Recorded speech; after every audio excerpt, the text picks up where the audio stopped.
Hello friends, Jaya classes channel में आपका स्वागत है। जया क्लासेस चैनल के माध्यम से इस समय आप पढ़ रहे हैं मैथमेटिक्स, और मैथमेटिक्स में आप पढ़ेंगे आज मैथमेटिक्स के साथ ही रीजनिंग के कुछ क्वेश्चन। लेकिन आज के इस वीडियो में रीजनिंग के क्वेश्चन ज्यादा है, मैथमेटिक्स के कम है। तो चलिए हम देखते हैं आज के अपने इस वीडियो के पहले क्वेश्चन को।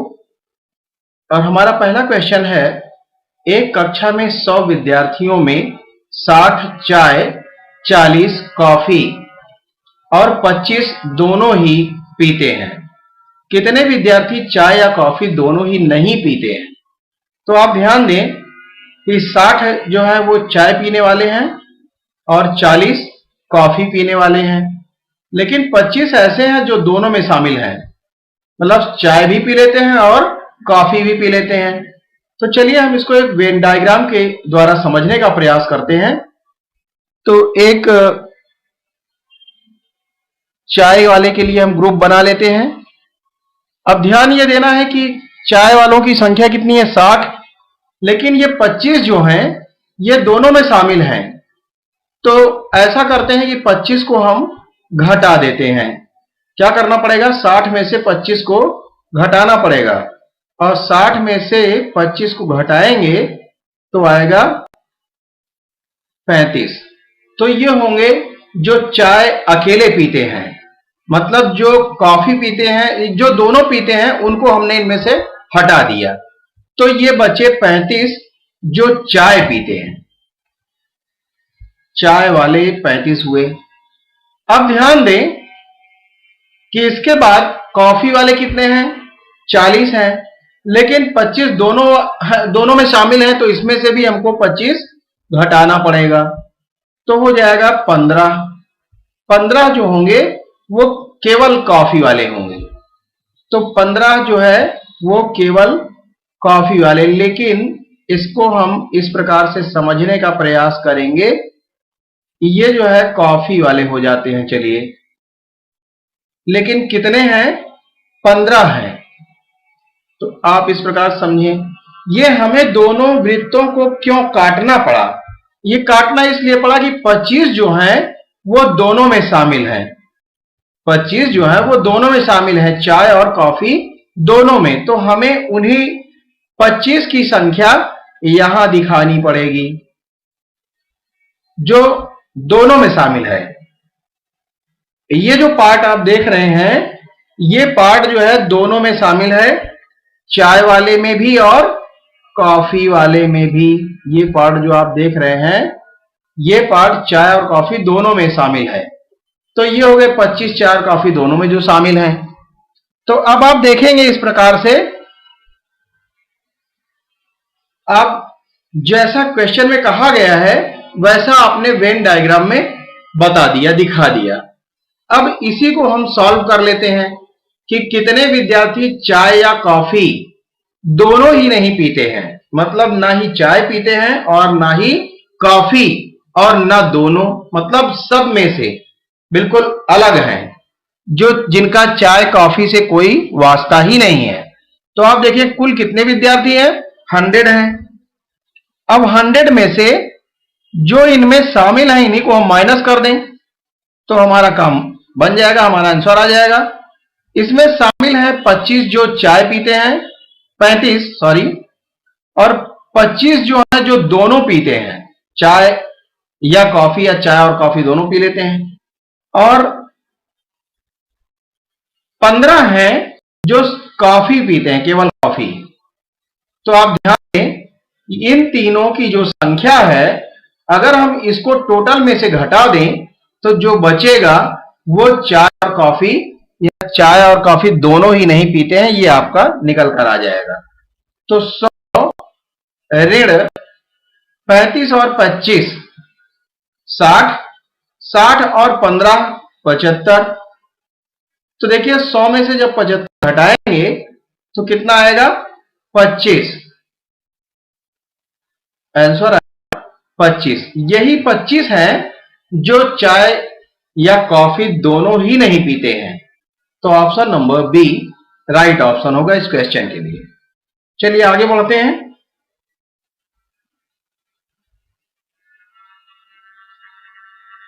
क्वेश्चन नंबर 2,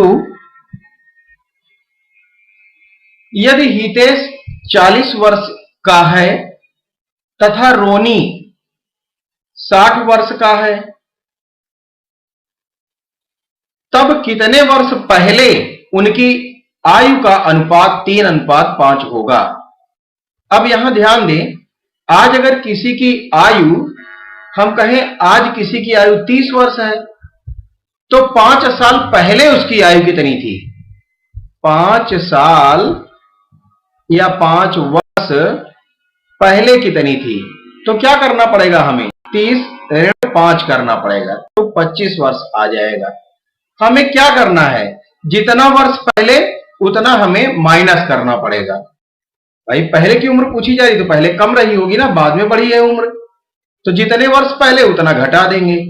अब यहां देखिए, यदि हितेश 40 वर्ष का है तथा रोनी 60 वर्ष का है, तब कितने वर्ष पहले उनकी आयु का अनुपात 3:5 होगा। तो आप मान लेते हैं कि माना x वर्ष पहले, क्योंकि आपको पता तो है नहीं, तो आप मान लें कि माना x वर्ष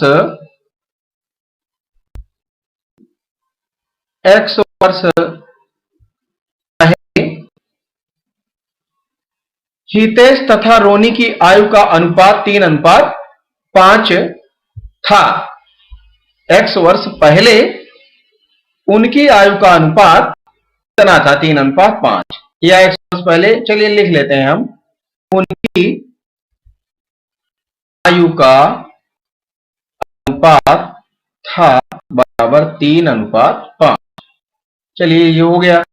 अब x वर्ष देखिए, ये जो है आपको 40 वर्ष का है, मतलब है मीन्स अभी है, वर्तमान में है, और 60 वर्ष का है, अभी इसकी भी उम्र है वर्तमान की। तो x वर्ष पहले इसकी क्या उम्र थी? उनका जो एवरेज होगा वही 3:5 के बराबर होगा। ये आपको करना है। तो देखिए 40 वर्ष आज एज है, तो x वर्ष पहले कितनी हो जाएगी? 40 ऋण x। और रोनी की आयु क्या हो जाएगी? 60 ऋण x वर्ष पहले। और दोनों का अनुपात जो था वो किसके बराबर था? 3:5 के बराबर। यही आपको करना है। अब इसी अनुपात को, जब भी अनुपात आता है, हम अनुपात को नोट कर सकते हैं किसमें? बटे में।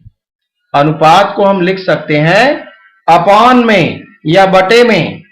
आप इस प्रकार से नोट कर लें, और आप देखेंगे इसके, जब इसको हम अपॉन में कर रहे हैं तो इधर वाला भी कर लें, 3/5 ये हो जाएगा। क्रॉस मल्टीप्लाई कर दें इस प्रकार से, 5 से इसमें गुणा करेंगे तो क्या हो जाएगा? 5 चौक 20 और 0 तो 200 ऋण 5x। चलिए अब आप देखें, 60 ऋण x से मल्टीप्लाई करना है 3 में, लेकिन जो बीच में ये साइन है बराबर का, इसको लगा दें।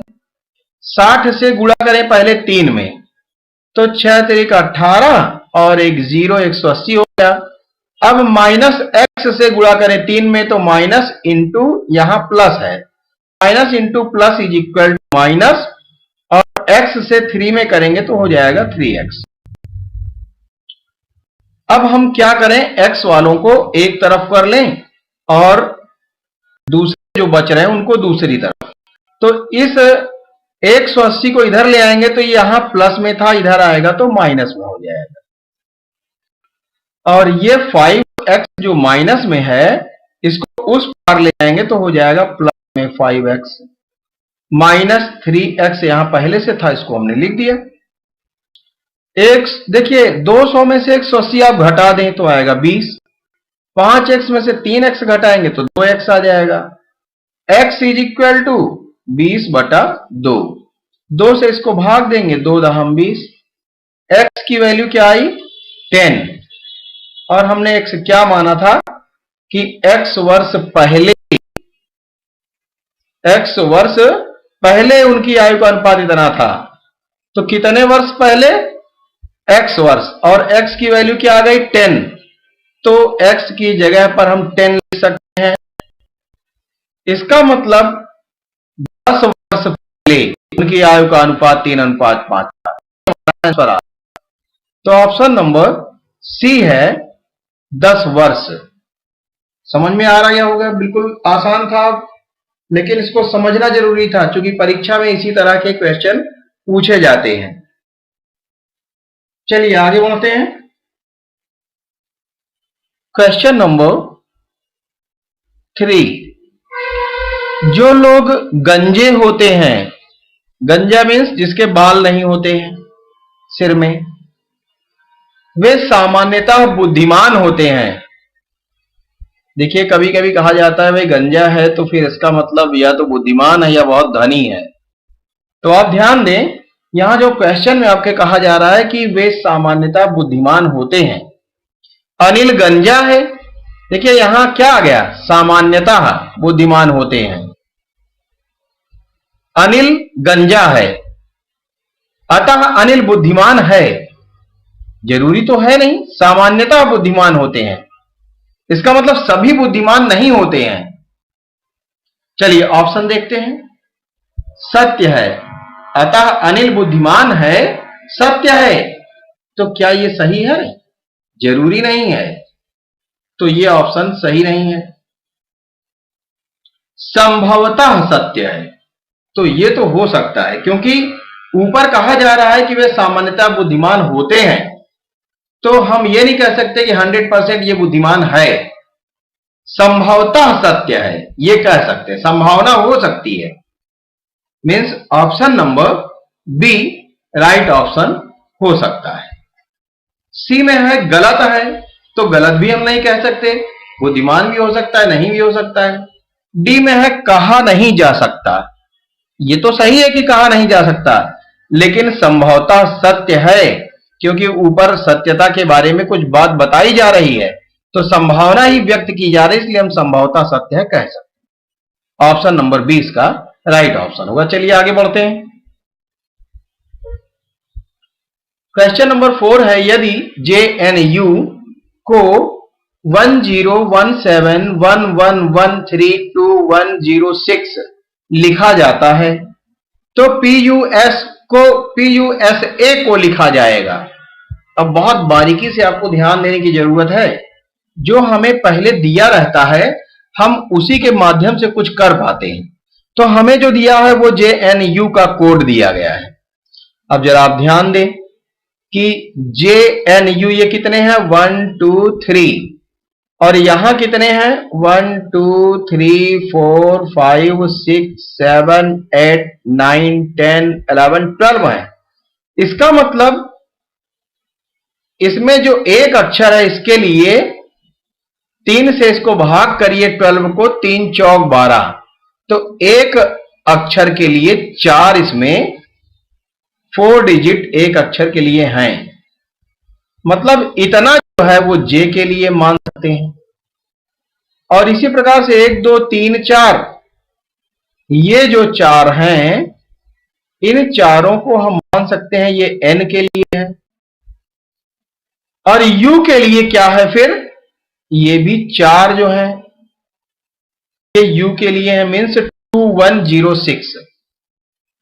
तो अब ध्यान दें, इनसे रिलेटेड इनसे मिलता जुलता इसमें कुछ यूज हुआ है PUS में। P है तो वो तो है नहीं ऊपर, U है वो ऊपर है, S है नहीं है, A है A भी नहीं है, तो देख रहे हैं कि U अकेला दोनों में मैच कर रहा है। तो आप क्या करें, यहां U का कोड देखें क्या है, 2106। अब ध्यान यह देना है कि हमारे जो क्वेश्चन में है वो P के बाद U है, और इनके लिए भी 4 डिजिट यूज हुए होंगे इसमें, 1 2 3 4 है, तो 1 2 3 4 5 6 7 8 9 10 11 12 13 14 15 16। देखिए ऊपर 4 है तो नीचे जो है, अगर ये 4 जो है अक्षर है तो उनके लिए 4 गुणा 4 मीन्स 16 अंक दिए गए हैं। इसका मतलब यहां भी 1 के लिए 4 है। अब आपको ध्यान ये देना है कि P के लिए जो भी होगा कोई 4 होगा और U के लिए भी 4 होगा। तो U के लिए 4 क्या है हमारे पास? 2106। इसका मतलब P पहले है तो पहले 4 डिजिट के बाद 2106 देखिए किसमें है। इसमें पहले 4 डिजिट ये हो गए, इनके बाद 2106 नहीं है। इसमें देखिए 4 डिजिट ये हो गए, इसके बाद 2106 नहीं है। इसमें देखिए 4 डिजिट ये हो गए, उसके बाद 2106 नहीं है। इसमें देखिए 4 डिजिट ये हो गए और इसके बाद 2106 है। U के लिए मैच कर रहा है। U के लिए क्या है? 2106 जो मैच कर रहा है किससे? जो हमें दिया गया है उससे। तो हम देख पा रहे हैं कि यही ऑप्शन सही होना चाहिए, मीन्स ऑप्शन नंबर सी। समझ गए होंगे। चलिए आगे देखते हैं क्वेश्चन नंबर 5। क्वेश्चन नंबर 5 है,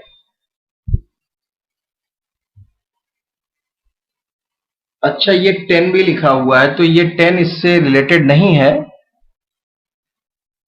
मिसप्रिंट हो गया है। चलिए देखते हैं। 4 टू द रेज 3, फिर 4 स्क्वायर है, फिर प्लस 4 है, माइनस 4 स्क्वायर प्लस 4।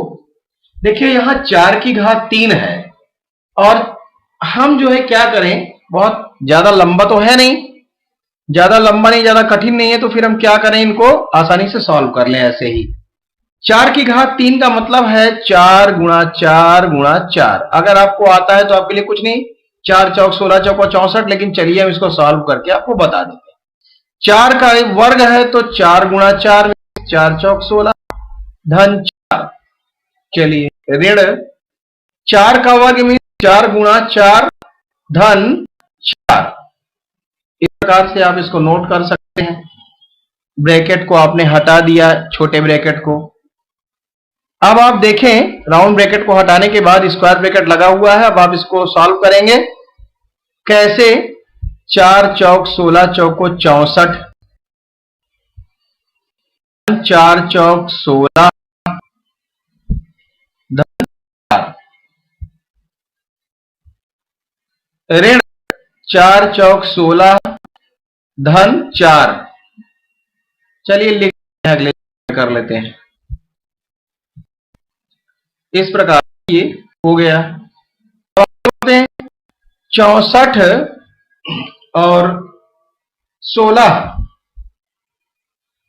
80 हो जाएगा और 4 84 हो जाएगा। ऋण 16 और 4 20 हो जाएगा। 84 में से 20 घटा दीजिए तो बचेगा 64। ऑप्शन नंबर सी हमारा इससे मैच कर रहा है, 64। चलिए आगे बढ़ते हैं क्वेश्चन नंबर 6 की ओर। क्वेश्चन नंबर 6 के लिए निर्देश है, क्वेश्चन नंबर 6 तथा 7 उस सही विकल्प को चुनिए जो श्रेणी पूर्ण करे। तो जरा ध्यान दें, क्वेश्चन नंबर 6 में 2 4 2, फिर 3 5 3, फिर आगे है 4 6 4, फिर 5 7 5। तो आगे क्या होगा? ये तो बहुत आसान लग रहा है। थोड़ा सा दिमाग लगाएं कि पहले क्या है, 2 है, बाद में भी 2 है, 3 है 3 है, 4 है 4 है, 5 है 5 है। इसका मतलब यहां जो होना चाहिए उसमें 6 और 6 होना चाहिए। बीच में क्या देखिए, 4 के बाद 5, 5 के बाद 6, 6 के बाद 7, तो 7 के बाद 8 होना चाहिए। इसका मतलब 6 8 6 होना चाहिए। Option number B right option होगा हमारे इस क्वेश्चन के लिए। चलिए आगे बढ़ते हैं क्वेश्चन नंबर 7। इसमें भी आपको वही करना है जो डॉट डॉट है इसकी जगह पर क्या होना चाहिए आपको बताना है। तो ध्यान दें, 60 है, 60 के बाद 58 हो गया है। अगर 60 के बाद 58 हुआ तो इसका मतलब क्या हो गया, 60 ऋण 2 हो गया। फिर 58 से 55 हो गया तो ऋण 3 हो गया। फिर अगर ऋण 4 कर दें तो क्या हो जाएगा, 51 होना चाहिए। लेकिन क्या देखें आगे भी ये ट्रिक काम कर रही है या नहीं। अब 5 घटा दें तो 51 में से 5 घटाएंगे तो आएगा 46। सही है इसका मतलब। और 46 में से 6 घटाएं, 6 घटा दें तो क्या हो जाएगा 40। इसका मतलब बिल्कुल सही है, हमने जो ट्रिक लगाया वो सही है। तो ऑप्शन नंबर सी होना चाहिए इस क्वेश्चन के लिए। आगे बढ़ते हैं। यही हमें ध्यान देना होता है कि ये इसमें क्या हुआ होगा, ये थोड़ा विचार करना पड़ता है, दिमाग लगाना पड़ता है इसके लिए। क्वेश्चन है अंजू प्रीति से छोटी है। अब ध्यान दें, अंजू क्या है, प्रीति से छोटी है। इसका मतलब प्रीति बड़ी है। किससे, अंजू से। प्रीति जो है, प्रीति वो बड़ी है किससे, Preeti is greater than Anju. चलिए इसमें अंजू लिखा हुआ है, ये समझ। Preeti is greater than Anju means Preeti बड़ी है। अब आगे बढ़ते हैं जरा क्वेश्चन में। मोहन और जयंत प्रीति से बड़े हैं। प्रीति है, मैंने प्रीति लिख दिया, क्वेश्चन में प्रीति है तो यहां होना चाहिए प्रीति। चलिए कोई बात नहीं है, कभी कभी मिस्टेक हो जाता है। तो प्रीति, मोहन और जयंत प्रीति से बड़े हैं। कौन, मोहन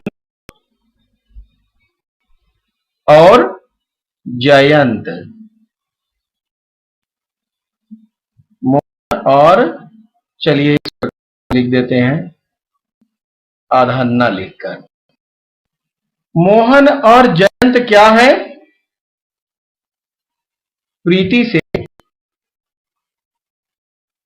बड़े हैं।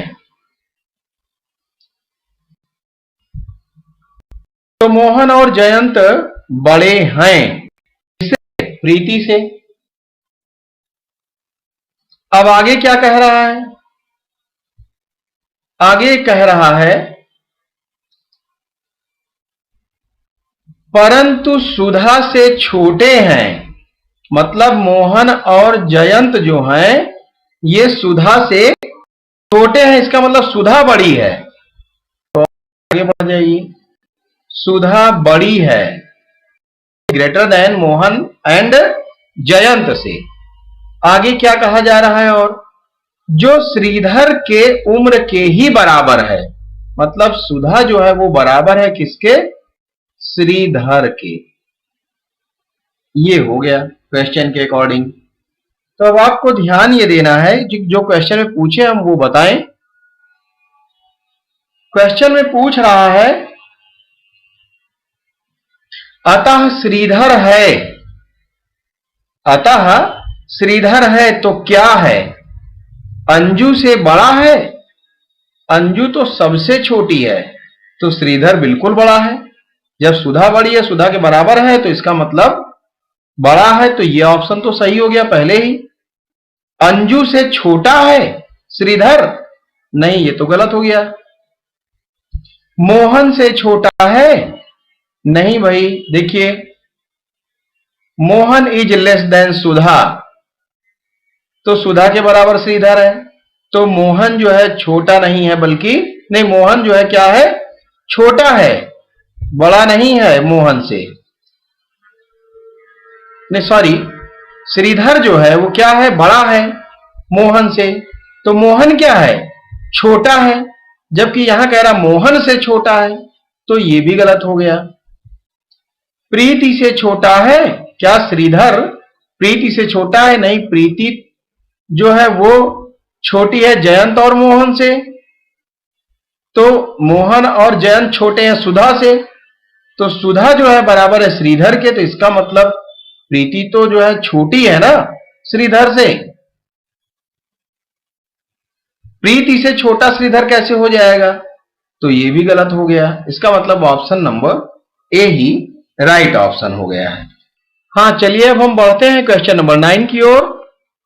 और क्वेश्चन नंबर 9 है, किसी दूसरे ग्रह पर पृथ्वी, जल, प्रकाश, वायु और आकाश के लिए वहां के स्थानीय शब्द क्रमशः आकाश, प्रकाश, वायु, जल और पृथ्वी है। यदि वहां कोई प्यासा है तो वह क्या पिएगा? अब ध्यान दीजिए, हम अपने ग्रह पर जिसे पृथ्वी कहते हैं, दूसरे ग्रह पर कुछ उसे दूसरा कहा जाता है, जल, प्रकाश, इसी तरह सबको कुछ दूसरा कहा जाता है और वो आगे बताया गया है। तो देखिए, दूसरे ग्रह पर इनको कुछ और कहा जा रहा है, और जो कहा जा रहा है वो क्रम से आगे दिया गया है। मतलब पृथ्वी को क्रमशः मीन्स क्रम से पृथ्वी को आकाश कहा जा रहा है, और जल को क्या कहा जा रहा है? क्रम से आइए, तो क्रम से दूसरा ही है, वहां दूसरा ही है, तो जल को प्रकाश, और प्रकाश को वायु, और वायु को जल, और आकाश के लिए क्या है? आकाश के लिए क्रम से क्या हो जाएगा? पृथ्वी। अब ध्यान दें, ये तो हो गया। क्वेश्चन में जो पूछ रहा है वो पूछ रहा है कि यदि वहां कोई प्यासा है, मतलब दूसरे ग्रह पर, अब अपने ग्रह की बात छोड़ दीजिए, दूसरे ग्रह पर अगर कोई प्यासा है तो वह क्या पिएगा? तो दूसरे ग्रह पर अगर प्यासा है तो अपने यहां प्यासा व्यक्ति क्या पीता है? पानी। तो अपने यहां पानी मीन्स जल, लेकिन दूसरे ग्रह पर इसको क्या कहा जाता है? जल को प्रकाश कहा जाता है। इसका मतलब वहां का जो आदमी है वो क्या पिएगा? प्रकाश। अब जरा अपने ऑप्शन में हम देख लें, प्रकाश है ऑप्शन नंबर डी, तो वो क्या पिएगा? प्रकाश पिएगा। बिल्कुल सही सही आंसर है। चलिए हम आगे बढ़ते हैं, ऑप्शन नंबर डी इसका राइट आंसर होगा, राइट ऑप्शन होगा। चलिए आगे बढ़ते हैं क्वेश्चन नंबर 10 की ओर। निम्नलिखित श्रेणी में अगला पद ज्ञात कीजिए। अगला पद आपको ज्ञात करना है, जरा ध्यान दें। QPO SRQ, अच्छा ये तो कुछ ऐसा दिखाई दे रहा है कि OPQ इधर से चला जाए, OPQ क्रम से है इधर से उल्टे क्रम में, और ये Q से फिर शुरुआत करके QRS उल्टे क्रम में, फिर S से शुरुआत करके फिर उल्टे क्रम में STU आगे बढ़ रहा है, और फिर U से शुरुआत करके आगे के बढ़ते हुए उल्टे क्रम में अगर आते हैं तो आगे बढ़ रहा है UVW, और फिर W से शुरुआत करके हम WX, अच्छा W से अगर हम शुरू करते हैं तो W, और इधर उल्टे में बढ़ते हुए क्रम में आइए WXY, तो ये आपका बनेगा WXY। तो देखेंगे आपका ऑप्शन क्या होगा। देखिए कहां मैच कर रहा है, पीछे से उल्टे क्रम में W, मतलब YXW होना चाहिए, तो YXW कहां है? Option number C right option होगा। समझ में आ गया होगा। यही हमें क्रम देखना रहता है कि इसमें कौन सा क्रम कैसे काम कर रहा है, हम भी जरा उसी से मैच कराकर देख लें। क्वेश्चन नंबर 11, चलिए इसको देखते हैं। क्वेश्चन नंबर 11 है, वर्गमूल से संबंधित क्वेश्चन है। अब आप ध्यान दें कि यहां जो है इस तरह के वर्गमूल को देख के घबराना नहीं है, ये बहुत आसान होते हैं। 169 का क्या हो जाएगा, ये 13 का वर्ग है और इसको हटाकर इसकी जगह पर क्या हो जाएगा भाई, 169 का वर्गमूल जब निकालेंगे, जो वर्गमूल लगा हुआ है निकल गया, तो इसकी जगह पर आ जाएगा 13, क्योंकि ये 13 का वर्ग है। 13 13 169। तो हम इसको इस प्रकार से लिख सकते हैं, 10 प्लस रूट 25 प्लस रूट 108 और प्लस 13, क्योंकि वो रूट तो खत्म हो गया ना, तो 108 में आप क्या करेंगे, 13 जोड़ देंगे। तो 108 और 13 कितना हो जाएगा, 121। अब आप 121 मान लीजिए अंडर रूट के अंदर है, तो इसका वर्गमूल निकालेंगे तो कितना आएगा, ये 11 का वर्गमूल आएगा, 11 का वर्ग होगा और वर्ग से वर्गमूल जो है कैंसिल हो जाएगा, तो 11 आ जाएगा, 11। स्क्वायर रूट अगर निकालते हैं तो 11 आएगा। इसकी जगह पर हम क्या लिख सकते हैं, 11। मतलब अगले स्टेप में हम लिख दें 10 प्लस 25 प्लस लगा ही है पहले से ही और 11 आ जाए। अब ध्यान दें कि 25 प्लस 11 कितना हो जाएगा, 36 हो जाएगा। ये के अंदर कितना हो जाएगा, 36। और 36 का जब आप वर्गमूल निकालेंगे 36 का, तो ये होगा 6 का स्क्वायर और स्क्वायर से स्क्वायर रूट कैंसिल हो जाएगा, तो आएगा 6। मतलब हम इस पूरे की जगह पर क्या लिख सकते हैं, इस पूरे की जगह पर हम क्या लिख सकते हैं, 6। जो इसका वर्गमूल निकला, ये वर्गमूल के अंदर जो था क्या 36 था, इसका आ गया 6 और 10 प्लस 6 जो है क्या हो जाएगा, अंडर रूट 16 और 16 का जो वर्गमूल आप निकालेंगे तो क्या आएगा, 4 का स्क्वायर और स्क्वायर से रूट कैंसिल, तो आ जाएगा 4। यही आपका आंसर हो जाएगा, मीन्स ऑप्शन नंबर ए इसका राइट ऑप्शन हो जाएगा। चलिए आगे बढ़ते हैं क्वेश्चन नंबर 12 की ओर। निर्देश निम्नलिखित श्रेणी में लुप्त संख्या ज्ञात कीजिए। लुप्त संख्या ज्ञात करना है। अब लुप्त संख्या कहां है, ये देखिए जो क्वेश्चन मार्क है, ये जो क्वेश्चन मार्क है यहां क्या होगा ये आपको बताना है। अब आप ध्यान दें कि क्या इसमें हो रहा है, कौन सा क्रम, गुणा करके कि जोड़ करके घटाकर, क्या करके ये आगे बढ़ रहा है क्रम, उसी तरह हमको आगे अगला स्टेप बता देना है। तो हम जरा दिमाग लगाएं, देखिए 1 और 1 था, यहां 2 हो गया, तो 1 प्लस 1 अगर करें तो 2 आएगा। चलिए कर लेते हैं, लेकिन जरा आगे देखिए क्या यही प्रक्रिया चल रही है। 1 प्लस 2 अगर करते हैं तो 3 हो जाएगा, हो तो रहा है। इसका मतलब ये जो है इतना जोड़कर ये आया है और ये दोनों जोड़कर ये आया है, तो इन दोनों को जोड़कर हम देख लें क्या ये आ रहा है, तो 3 और 5 8 आ रहा है भाई। तो इन दोनों को भी जोड़कर देख लें, 5 और 8 13 आ रहा है, बिल्कुल सही है। इसका मतलब 8 और 13 भी जोड़कर यहां हो जाना चाहिए, तो 13 और 8 21, तो यहां होना चाहिए 21। Option number B. इस तरह के क्वेश्चन सॉल्व करने नहीं होते, बल्कि इनको ध्यान से देखना और समझना होता है।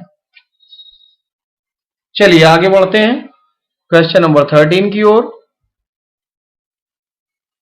क्वेश्चन नंबर 13 है, लुप्त संख्या को ज्ञात कीजिए। यहां भी लुप्त संख्या आपको ज्ञात करना है। अब लुप्त कहां है जरा देखिए, तो लुप्त वाला जो है वो ये क्वेश्चन मार्क है, इसी की जगह पर क्या होगा ये बताना है। तो देखिए क्या हो सकता है, एक बार हम दिमाग लगाते हैं कि कहीं इन दोनों को जोड़कर यहां तो नहीं लिखा गया, 4 और 6 10 होता है तो 12, तो ये तो नहीं है, तो ये फेल हो गया।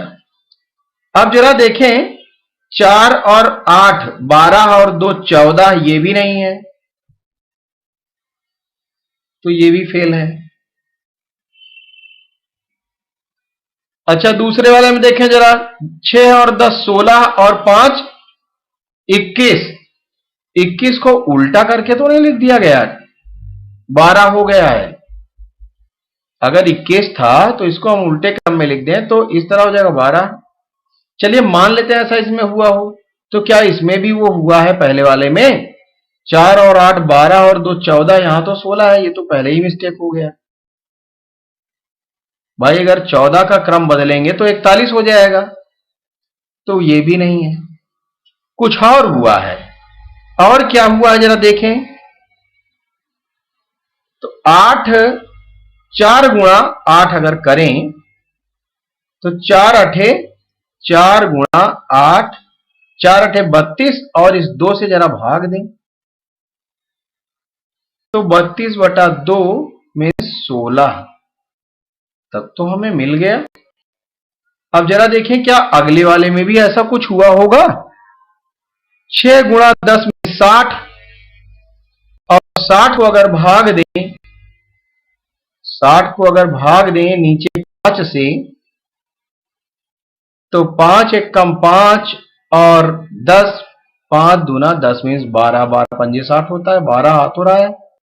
इसका मतलब यही तरीका इसमें अपनाया गया है, और इसी से हम अगले स्टेप को बताएं तो 12 गुणा 6, 12 गुणा 6 तो 12 छंग 72, और 72 को किसी चीज से भाग देने पर 8 आया है, इसका मतलब 8 से 72 को भाग दें तो 8 9 72, तो यहां हो जाएगा 9। क्या हो जाएगा? 9। तो option number B right option हो जाएगा। समझ में आ रहा होगा? इसी तरह दिमाग लगाना होता है। क्वेश्चन नंबर 14, लुप्त संख्या ज्ञात कीजिए। देखिए, लुप्त संख्या ज्ञात करना है, लुप्त मीन्स जहां क्वेश्चन मार्क है या खाली स्थान हो, तो यहां क्वेश्चन मार्क है, ये क्या होगा ये बताना है। अब आप ध्यान दें कि क्या 3 और 5 जोड़कर ये 19 आया है? नहीं। 19 में से 5 घटाएं तो 3 आएगा?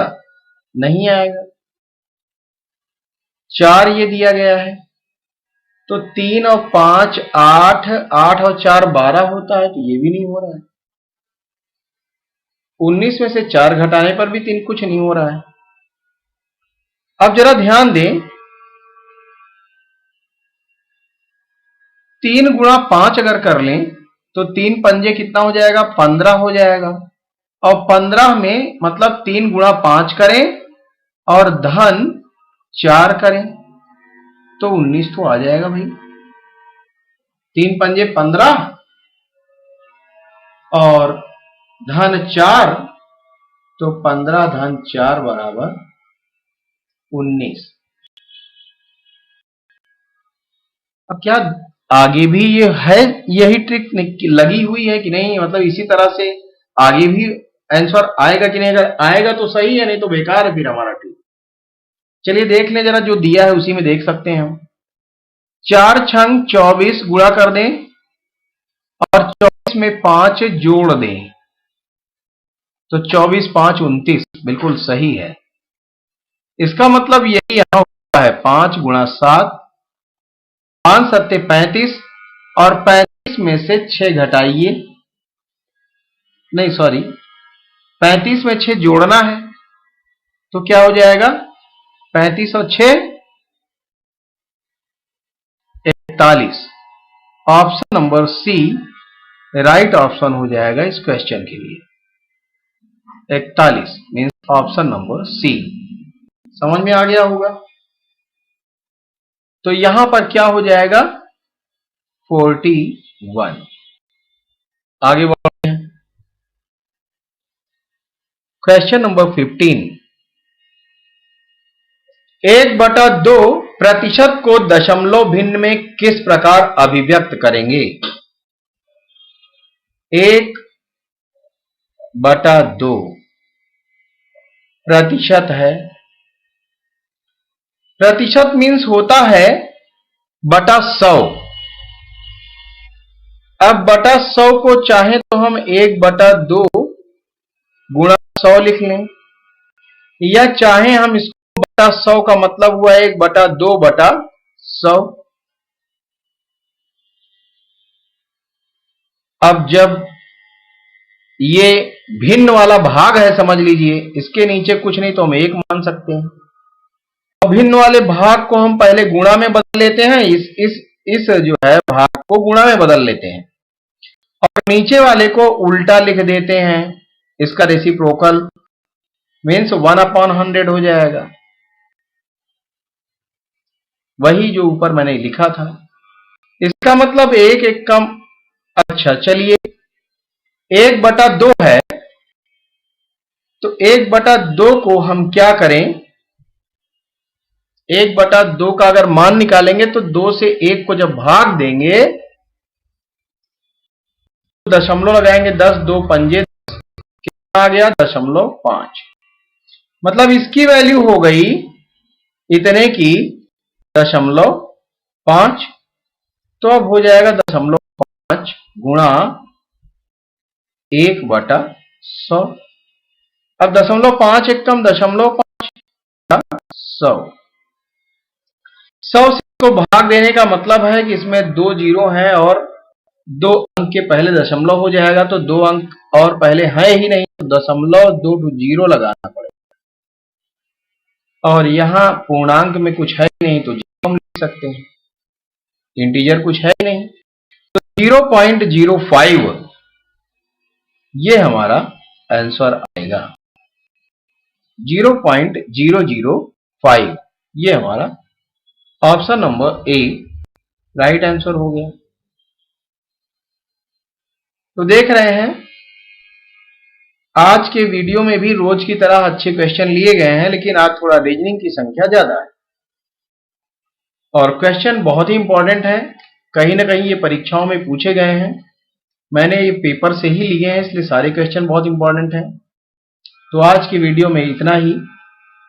Thanks for watching.